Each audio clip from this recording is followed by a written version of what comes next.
Hello, my friends. It's your buddy Phil here. It's another time for visualizing the PMBOK guide. Welcome to today's episode. Last episode, we talked about the area of quality management, and we took a look at that do loop and what needed to happen for you to move forward on the project. Well, today we're talking about an area that I find extremely interesting. And this area we're looking at today is from risk management. Now, you know, I have taken the exam known as the RMP exam, a PMI-RMP exam. So this is one of my favorite areas. I am extremely biased towards risk. I would ask you, if you are on YouTube as a viewer, check out the Risk Doctor channel, the Risk Doctor. My buddy, Dr. David Hilson, runs that channel, and you could get over 100+ really awesome videos that will catapult your risk management, take it to a whole new level. So check him out when you get a moment. So today we're talking about an area that looks rather small. It is plan risk management. It looks so small, but plan risk management is a big area. A lot of folks don't know how huge this area is. It seems rather innocent until you begin getting into the details of it. And what I would like us to do today is to get into the details of plan risk management. And on the surface, it says the process of defining how to conduct risk management activities for the project. But this how has many different facets. So we all know that the end goal, let's talk about the end goal. The end goal of plan risk management is an output that is known as a risk management plan. That's right, a risk management plan.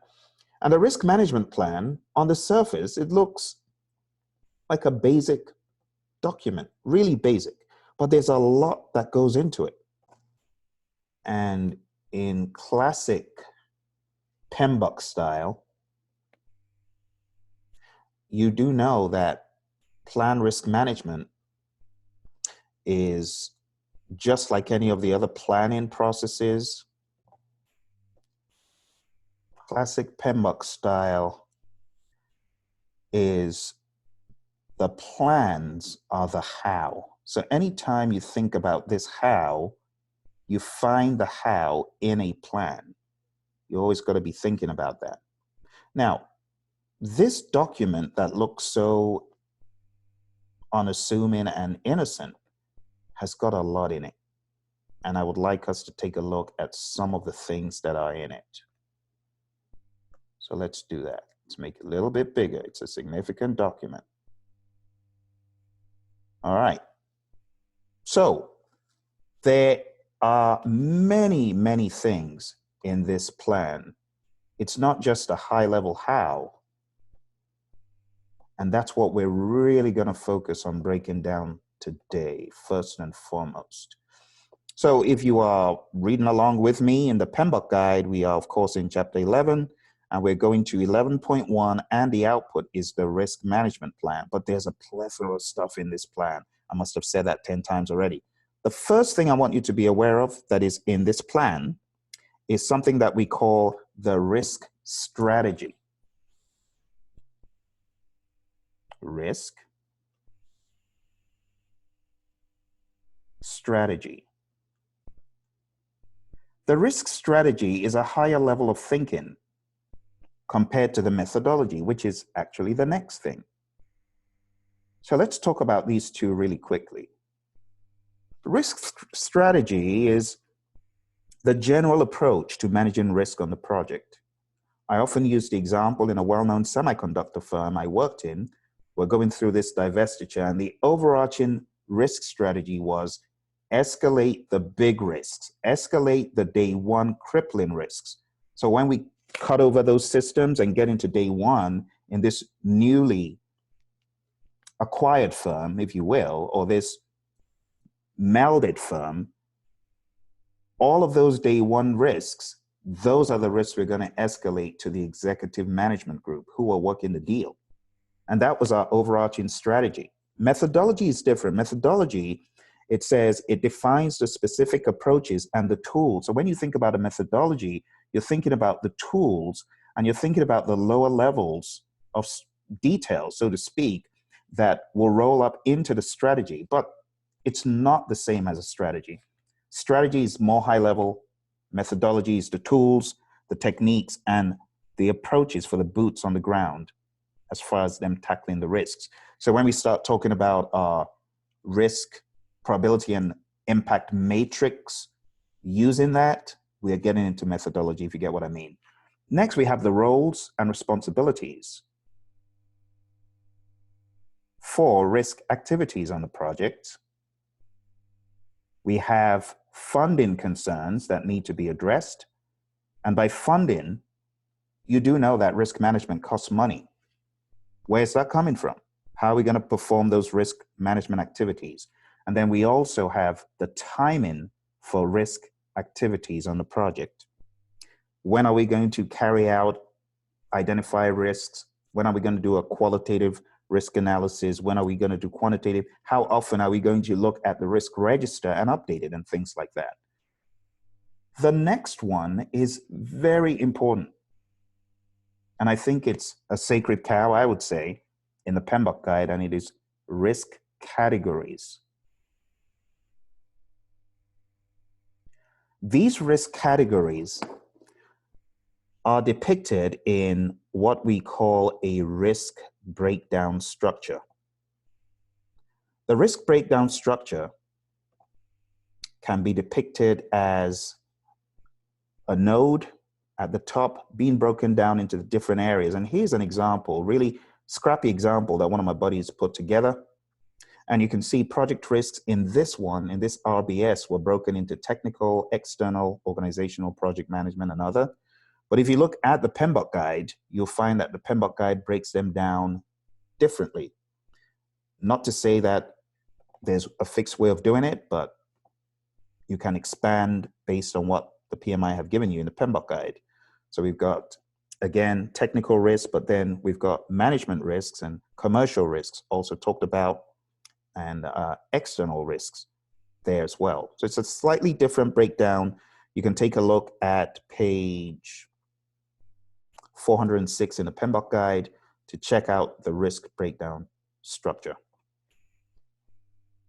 All right, so now you've got an idea of just a tiny smidge of what is in the risk management plan. But wait, there is absolutely much more. The next thing that you've got in the risk, I beg your pardon, risk management plan, I'm getting carried away here. You can probably tell this is one of my favorite areas. I love risk. And the risk management plan is not, of course, the risk register. The next thing in the risk management plan is stakeholder risk appetite. So what exactly is risk appetite? Risk appetite, in layman's terms, can be compared to a human who is hungry. And how do you measure appetite? By people's behavior towards food, right?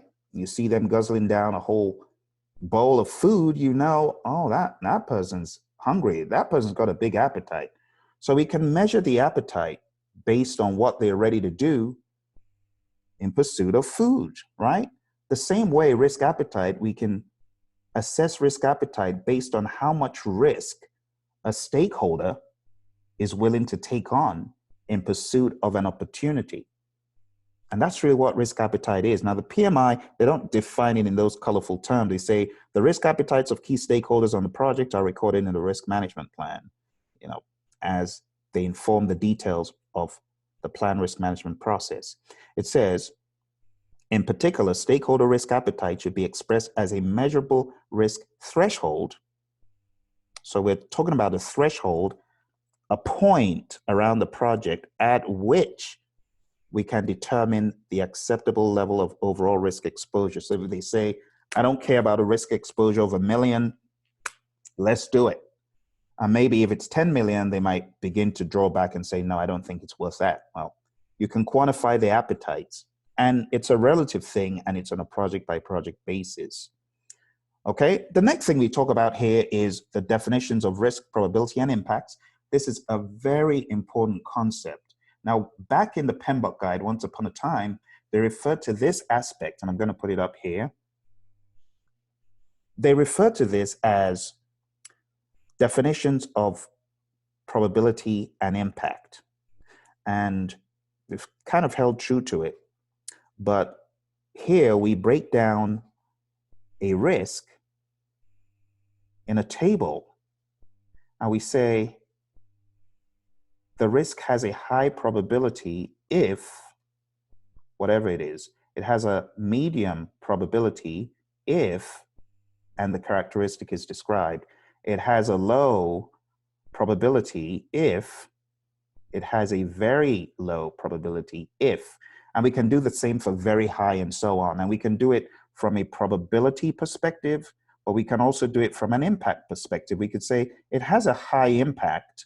In other words, on a scale of 1 to 5, we're going to call it a 5, 5 being the highest, if. So that's really what table 11-1 in the PMBOK guide is talking about. So if it is a very high probability, it's greater than 70% in that table. If we're saying that it has a very high impact in terms of time, we're saying it has an impact greater than 6 months on the schedule. If we say it has a medium cost impact, then it has a cost impact of 501K to 1 million. You get it? So you might want to take a look at table 11-1 in the PMBOK guide. That will put all of this stuff straight for you. Okay? So that is the definitions of probability and impacts. And a lot of companies have their own definition of probability and impact. So this has been in the PMBOK guide for quite a while, and it's really cool in that it puts organizations and individuals on the same page. If I say it's very high, then in economies of scale, we are in effect saying the same thing on that particular project, or close to the same thing, or very close to the same understanding of very high. Okay, and that's how you narrow things down so that the data you get is not biased towards one side or another. It's clear. You try to limit the variation in the risk data. So we call this definitions of risk, probability, and impact. And it had a different name, come to think of it. It was called the definition of impact scales in a previous PMBOK guide. Yeah, that's what I was looking for. Definition of impact scales. I think that's what it was called in the 5th edition. I think that makes sense because you're defining the impact scale. You're also defining the probability scale as well. So perhaps that's why PMI updated it anyway. But that's it. That's the definition of probability and impact. I told you it was a huge thing. The other thing that we've got here that is kind of unspoken, in a lot of quarters, people just think of this thing, probability and impact matrix, as being used in perform qualitative risk analysis. But this is where you actually put it together. So the probability times impact matrix. This is where you actually think about the format of that thing. Okay? One more thing you think about here, you think about the format for reports, the reporting formats for risk. You see, so if you haven't seen a probability and impact matrix, I'm going to draw one out for you real scrappily here, real scrappily. So this is how it looks, okay? In essence, you have 1, 2, 3, 4, 5. Some organizations use 1 to 10. So you've got 1 to 5 on the y-axis, and then you've got 1 to 5 in the case where we're using a 1 to 5 scale. You've got that on the x-axis. And then you multiply this by this. You get 1. Then you multiply this by this again. You get 2. Get it? So by the time you're done, you're going to have 1 times 1, 1, 2 times 1, 2, 3 times 1, 3, 4 times 1, 4, and 5 times 1, 5. And then you move to the next level and you do 2 times 1, and you get 2. 2 times 2, 4. 3 times 2, 6. On and on like that. So you get 8 and 10. You get the idea. Then 3 times 1 all over again. You get 3, 6, 9, 12, 15. You get 4, 8, 12, 16, 20. And then you get 5, 10, 15, 20, 25. And you could say this is probability and this is impact. And this is really the basis for what you see in the rather mathematical looking figure in the PMBOK guide, figure 11-5. This is my simplified version of it. Okay, now in the PMBOK guide, you will notice that the impact is weighted higher. So on the scale of probability, it goes from 0 to a 0.9, 0.1 to a 0.9. But you see that the impact, it goes up to a 0.8, and it's intentional. It's because we want to give more weight to the impact, because if something happens and it's a high impact, we want that to reflect in our numbers as we collect risk data. So my friends, that is one of the things that we have here, the probability and impact matrix, this one right here, okay? So you got to know your matrix and know what makes it tick, okay? And I talked about reporting formats. And that's pretty much everything that is in this risk management plan, okay? Now, it's one thing to know what you get out, but as you know, my get good system, GW squared UD, what am I doing?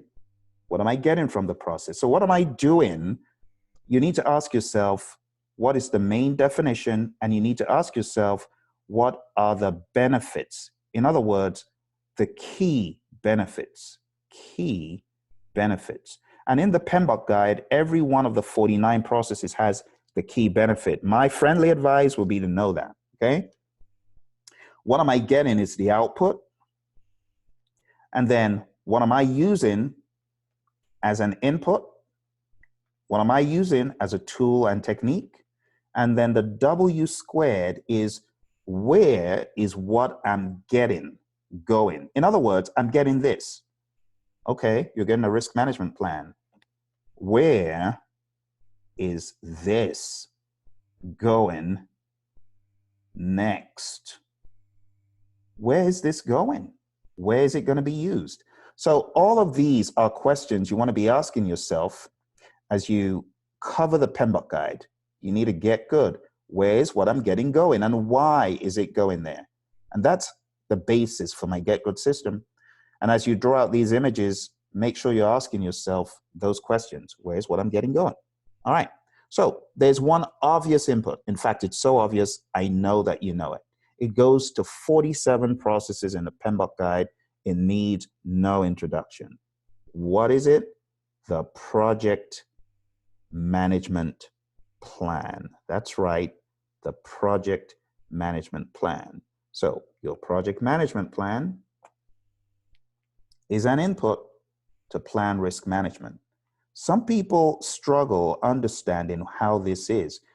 Well, what you need to remember is that there's a cumulative addition of things as you go through iterations of planning.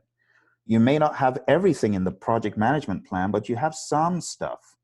And that is what goes in to this process, what you have at the moment.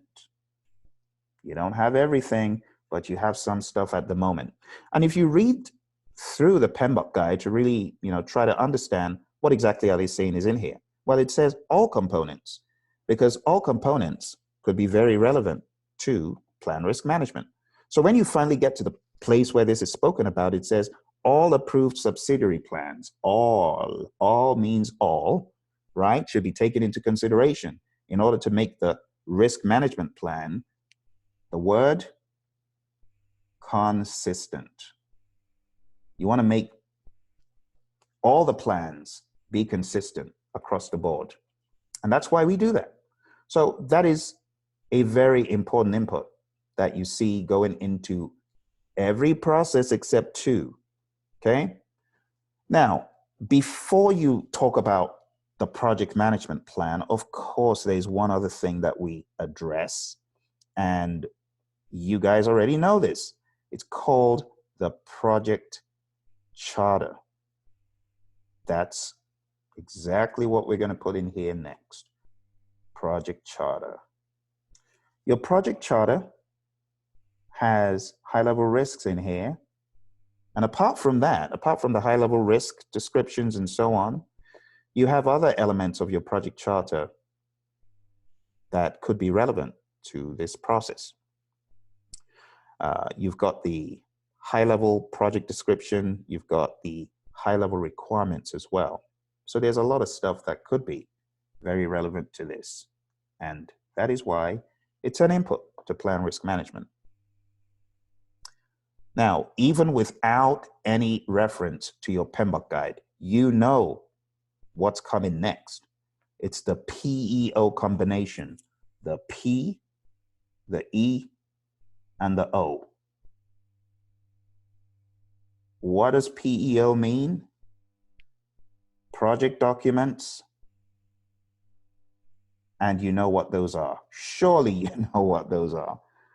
Am I jogging your memory a bit? Then let me do so. What is the P? Those of you who are kind of new to this, you may not remember what the P is for, but the P is project documents. So we got project documents coming into this process, and for many reasons, and some of the reasons that the PMI tell you you've got your project documents coming into this is especially because of that stakeholder appetite thing. You got your stakeholder register, and you definitely want your stakeholder register to be considered as you work this process. You got to know a little bit about those people, right? Because they have been identified as at here.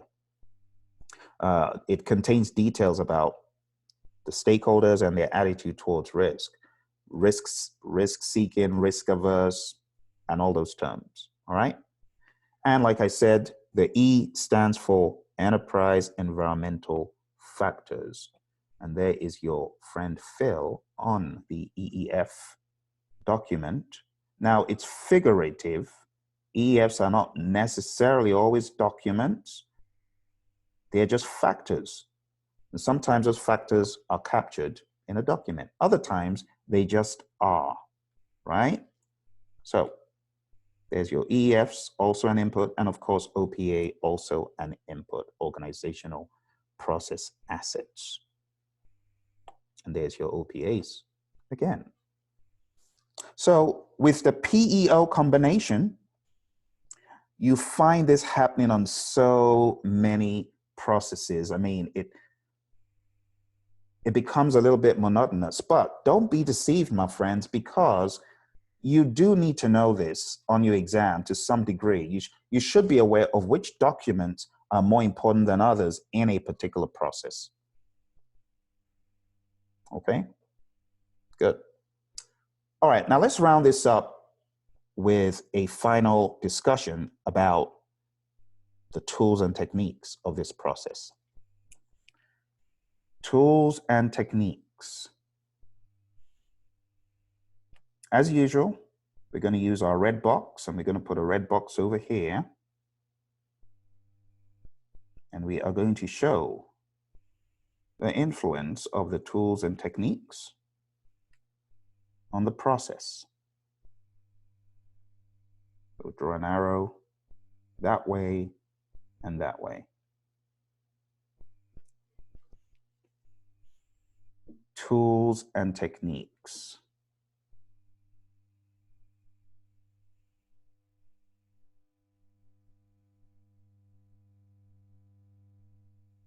So the first tool and technique, it needs no introduction. In fact, you have another mnemonic that I made up. Every day meetings. Poor project manager, every day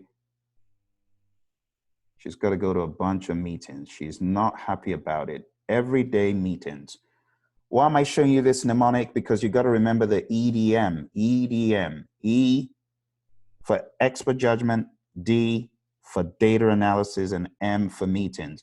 And we have the EDM thing rippling through plan, cost, plan, schedule, plan, scope, and then we've got it again in plan, risk management. So once you remember that EDM thing, you'll never forget it, especially that ridiculous image I just drew for you. So tools and techniques. Let's talk about the tools and techniques, and I'll just abbreviate it. Now you know what they are. Tools and techniques. So even without looking at the book, everyday meetings. Everyday meetings. So expert judgment. You need a whole lot of expertise, of course, to work this process. So we're going to use our expert judgment egghead. She's so smart. There she is, expert judgment. And then, as usual, we're going to use our data analysis icon. Whenever you see that, you know there's data analysis about to happen. And of course, the poor people confined all day long, you got it, in another one of these meetings, which most of the time they can't stand the meetings. Daily stand-up meetings are fun, and people like them because they don't have to spend as long in those types of meetings. So I'll give you a little bit of background really quick regarding these tools and techniques. So expert judgment here refers to expertise from individuals or groups with specialized knowledge or training around these areas, being aware of the organization's approach to risk, someone who's been there, done that on many projects, they can bring in expertise, someone who knows how to tailor the tools and the techniques of risk management. Now, when we say the tools and the techniques of risk management, it is important to realize that it is not just the risk register. There are many other possibilities when it comes to risk, tools and things such as that. When we talk about the risk register, we'll put a face to the name. Here is an example of what a risk register could look like. We have the cause risk effect thing going on. So cause risk effect, that is identifying risks. When we do the probability, the impact, and the risk score, that is qualitative. So let me color code this for you. When we do this in the blue section here, that is qualitative. When we put the probability times impact in dollars in the table, which is just for illustration purposes, we would really use a Monte Carlo, but to give you something illustrative, I want you to be thinking of, oh, that is what we do in quantitative. Quantitative is probability times impact across the entire project. So risk by risk, think about it like that. It's really the aggregate effect of risks on the project. Now, this is primitive and largely inaccurate. Some firms use it, but nonetheless, as they say, it's better to do some analysis than zero. And some people will argue and say, no, don't even do it at all. And that's why the PMI says it is an optional step. Quantitative risk analysis is optional. Risk strategy description here, this is what we're going to do about the risk. And here in green, that is planning risk responses. And here as well, planning risk responses. Now, when we talk about the risk owner, whose response idea it is, and usually who is going to be affected by it, and the risk action item owner is the person doing the legwork, When we do that, we are planning risk responses, and that's in orange. And the status really is what you're tracking, the implementation. You want to make sure it was implemented. And then you also want to ask the question, what is the status of the risk? So that is one example of a risk register. There are other variations, and this is from another colleague in the project management space who put this together. And you can see his approach is a little bit different, and he's got some red, yellow, green notations going on there. So there are many ways you could manage risks on a project. So many ways you can manage risk. But the bottom line is tailor it. Make sure that you're doing what is best for your project. And that's why the PMI talk about tailoring risk in 11.1.2. And last but not least, the types of risks that are likely to be encountered on projects in the same area. The expert judge, the person who is the expert judge individual, should have expertise, maybe from that area as well. And you can have a number of people that have, one could have expertise in tailoring, another could have expertise from projects in the same area, and then someone else could have expertise across the organization as a whole, maybe a risk specialist. So there are different people that you could bring into this discussion, all right? Now, regarding data analysis, this one, what data are you analyzing? Well, we're taking a look at stakeholders, stakeholder analysis, and we're trying to determine their level of, or their risk appetite, you know, their level of interest as far as risks are concerned. Are they risk seeking? Are they risk averse? What is their appetite? Are they really hungry or not? You know, are they maybe distant from the ideas that you're postulating of taking all these risks, and they're just folding their arms in the corner of the room and saying, no, I don't want to do this. So you got to take all those people into consideration. You don't want to force anyone's viewpoint on anyone else.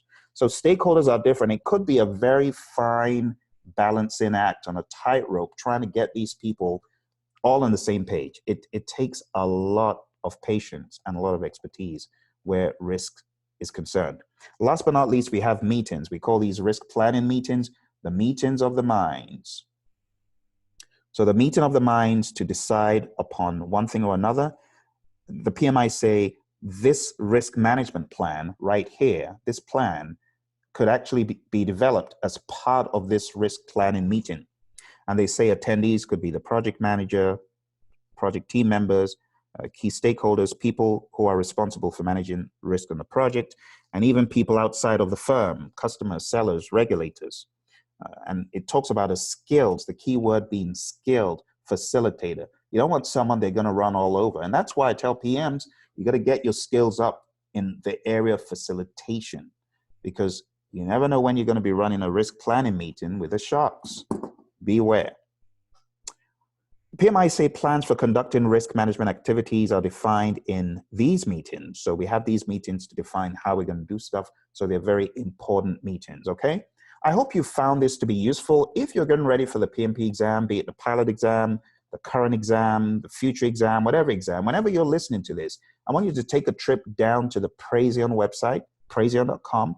And in addition to that, you might also want to take a look at some other opportunities we have for studying with us. So we have a website known as agileprinciple.com. And on agileprinciple.com, we've got training every Saturday in Agile to get you up to speed for the exam, PMP exam. Yep, Agile's come. You also want to take a look at the website called pmanonymous.com. PM Anonymous. We have training for the PMP exam. In fact, today we've got a session coming up in less than 2 hours. So if you want to join that, go to pmanonymous.com and sign up. You get 4 weeks of training content. Now we are on week 3 today, or 2. So yeah, we're on week 2, February 12th. So if you want to join that, jump in. It will be a pleasure to have you. It's a very visual training, very hands-on. We answer all the questions that you might have. And last but not least, you also want to go to the website known as pmsucceed.com. If you go to pmsucceed.com, if you're on the pilot exam, you can go right there and you can sign up for training that covers both the Wednesday session and Saturday session. All right, so depending on what you're looking to do, I want to encourage you, join us. You're not going to lose out at all from joining us. All right, so thank you very much. Thank you for joining me on Visualizing the PMBOK Guide. I look forward to seeing you in another episode. Take care. Bye for now.